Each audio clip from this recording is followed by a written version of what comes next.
Hey everybody, Dan here with Pain Free You. Today I wanted to talk about this question, and I get it all the time.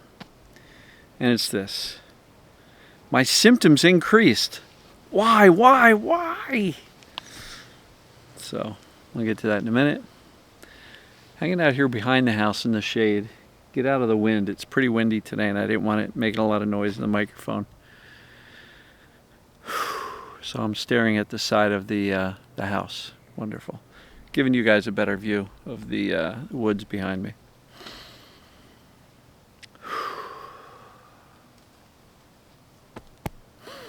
Know that you're okay. You are. So I oftentimes get the crisis email or the crisis message through Facebook or Instant Messenger or whatever. Can you help me? My symptoms went through the roof. Why? I'm trying to figure out why. What happened? I went here, went on a trip. I was fine. It was perfect. It was great. I came home. Boom. Symptoms hit. Or I went to the gym. I was fine at the gym. Came home. Boom. Symptoms hit. Or I went to visit somebody and my symptoms flared. Or any number of thousands or millions of possible scenarios. Symptoms increased. And a lot of people really get hung up on saying, I got to figure out why, so I don't do that again. Because if I do that again, it's going to happen again. And it's a real normal, natural response, is to try to want to know what happened. What did you do? First of all, don't blame yourself. You did not do anything wrong. Okay? You did not do anything wrong. It happened. The answer to the why question is simple, and it applies to all of these scenarios. The answer to the why question is your brain perceived something as dangerous. Period. End of discussion. End of investigation. The jury has reached a verdict. Case closed. Right? We don't have to figure out why. Because oftentimes if we say, you know what, I went to the gym and I did that new exercise and I shouldn't have done that. And that's why. So now you're going to avoid that exercise, and you're going to teach your brain that exercise, or at least that particular one, is the problem, and that's the danger, which is teaching your brain that my body is the issue. Do you understand that? It's not what we want to be doing. We do not want to try to figure out triggers, because all a trigger is something to put on a list of things to avoid. And when you list a whole bunch of things to avoid, what are you doing? You're teaching your brain that all those things on the list are dangerous, so don't do them. This applies to foods, chemicals, movement, body position, sitting, standing, walking, running, gym workouts, you name it. If you are blaming those activities, it's possible you're losing sight that those movements and activities do not cause pain. It's the brain's perception that those things are dangerous that's causing the pain. All right? If you're not certain about that, and you're saying, no, but Dan, it hurts every time I sit. Of course, sitting's the problem. No, the fear of the sitting is the problem. The perception that sitting is dangerous for some reason is the problem. And if you think it is dangerous because you've got a problem with your sacrum or your facet joints or something else body-wise, then you're not on board the TMS train. You're not on board the mind-body process. Because if you're still thinking from the standpoint of joints or muscles or body parts, that's a medical model. That says, I've got a medical problem. And so if you're in that place of doubt, I just did a video recently that what do you do if you don't know what's causing your symptoms? I really stressed doing the assessments for each symptom so you get an answer per symptom. Super important, folks.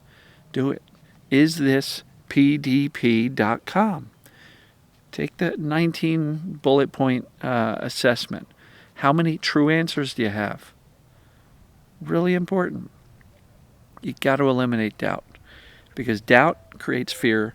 Fear creates the perception of danger. Perception of danger turns on or keeps persistent these symptoms and pains.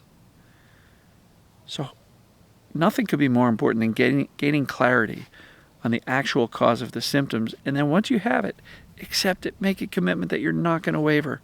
Because as long as you keep going back and forth, you're going to keep being afraid of the gym or that body position, sitting, standing, walking, hard chairs, whatever it may be, because you're vacillating between, well, maybe it is my body. Maybe I do have a problem with my sit bones, So that clarity is super, super, super important. So if you're saying to yourself, my symptoms went up, why? Look, sometimes it's obvious, and we can pinpoint to an emotional stress-based event. We can say, yeah, just got in a fight with my boss at work. Now I'm worried about losing my job, and my symptoms went. Okay, great. Now you know why. But what do you do with that information? What do you do with that? You still got to go on to the solution, which is teaching your brain, hey, stressful, yes, there's legitimate risk at work, got it, but there's no reason for my body to hurt, for my symptoms to flare. That's the thing, we can separate the symptoms from what's going on in life. Super important, folks. Stress is not the problem. It's the belief that stress causes symptoms. That's the problem. Stress may currently be causing symptoms to flare, but it doesn't have to continue to do that. We can literally teach that away. I've been successful at doing that. I have all sorts of stress in my life. As a matter of fact, my phone is beeping right here as I'm shooting this video. That's somebody who's in a crisis messaging me. How do I know? Because before I started shooting the video, they were hammering my direct messages. And so, I've got lots of stress. It's Easter Sunday. Here I'm out in the back shooting a video, knowing that my phone's blowing up with somebody who's in crisis. And of course, I'm going to get back to this person after I'm done. It's what I do. The point is, I don't hurt. I don't hurt. So, if you're asking yourself, why did my symptoms go up? First of all, don't panic. They've been high before and they've come down before. They may not have gone away completely, but I've got a series of videos over the past 10 days or so that are really instructive. So, look back at dansyoutube.com. Scroll through the past few weeks. There's some really, really good topics there that will help you out greatly. And if you want a real good summary of videos, go to dansfaststart.com. There you're going to find everything you need to know in order to get better. And I've had people message me saying that fast start was my turning point. And I got better by watching those videos over and over and over again. They're free. dansfaststart.com. They're on my YouTube channel. So, if you're walking around in a panic saying, why, perceived danger is causing the symptoms, period. Now you know why. What do? Don't panic. Know that this is a temporary flare-up. And if you're saying to yourself, oh no, it took me 4 years to, get my symptoms to where they were, I'm starting all over from scratch because the symptoms are as bad as they were on day one. Don't tell yourself that. It's a lie. It's a false story based on misinformation and fear. You don't have to believe that story that your scared brain is telling you. You're not starting over. You're starting from experience. So what I just told this person who's now, hitting up my phone, I told him, I said, capture the mindset that had you doing better before this flare-up. Period. You were doing a little bit better before. Capture that mindset, that calm, the confidence, the certainty. Don't go into doubt. Don't start questioning this. Don't tell yourself this horrible story that says, oh no, I'm starting from square one. I got another 4 years. False, false, false. Not true. So don't panic. If your symptoms went up, you know why. Your brain's perceiving danger. What's the answer? Safety.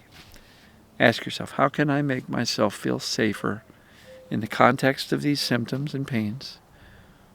I can tell myself a better message, a supporting message. This is temporary.